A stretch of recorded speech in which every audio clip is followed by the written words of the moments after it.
This is Mark Cantrell. He's an expert on Weirdos models, and he'll be showing us around all this amazing stuff he's done, including a book that he's written. Mark, start with the book, please. Yes, the book took a couple of years to write. It's about Bill Campbell, one of the coolest guys I've ever met. I built this big figure because Bill was always complaining about how the original model of this one didn't look like his painting. So I built one that looks like his painting. Oh, there are slight differences, aren't there? There are big differences, yeah. Okay. This is one of the hardest collectibles to find. It's the Digger helmet. Okay. Believe it or not, I stuck on my head a few minutes ago, and I'm still smarting now. All right. This is a lot of Bill's artwork here. He does everything from superheroes to these are the weirdos that never were made, but they had prototypes were built. This I built. This is the Freddy Flameout, and that's a tester's kit, not an original. Okay. These are all the Marks figures that the Marks model company put out. Those are plastic models that they sold probably in dime stores or something? Yeah, and most of them ended up as dog chew toys. So it's I hard see. to find these in good shape. You know, Dogs were attracted to them. yeah, what is up with that? This is one of Bill's favorite things that he pitched to Hawk, and they never bought. It's the Magenta Monster, driven by Lenny Lidford. I see that. Yeah, and we tried to get that thing, get them to buy that. Put out a model of it, and they just said, "No, too many parts. We can't do it." It would have had 300 parts. Okay. Yeah, for a weirdo kit, that would have been beyond the average. It would have been amazing, but with old eyes like mine, I couldn't have built it.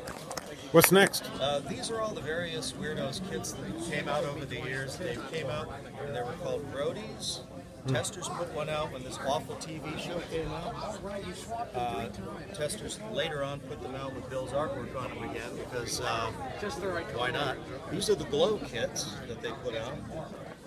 These are all the original Weirdos here. Most of them are original. So we're moving back in time as we go down the line here. And you got the Silly Surfer kits, and the Frantics kits came out after the Weirdos, and they were designed to key on the surfer craze, and the Beatles came out in the 1960s.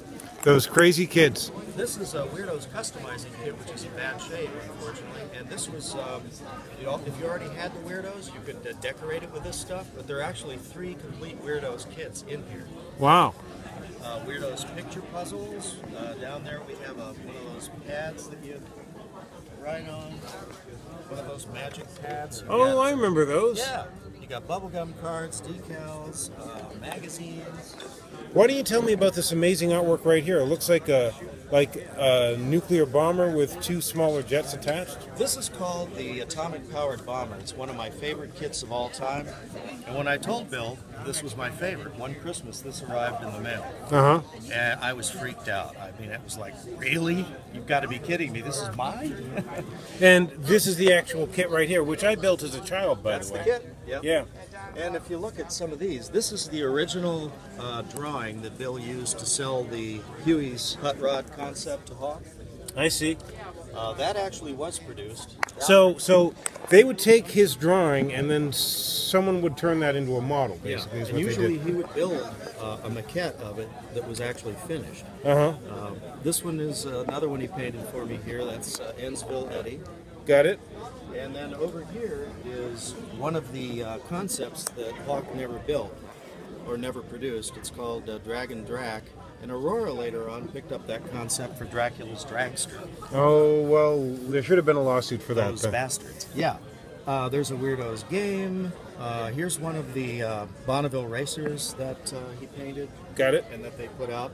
And finally, this is called Grass Cutters. It's about 3 feet long. It's a P-51 Mustang.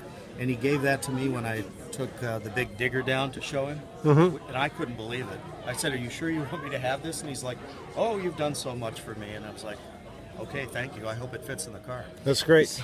Okay, good. Well, and these masks, those are the only thing you haven't talked about. Those are Halloween masks that came out in probably 64, 65.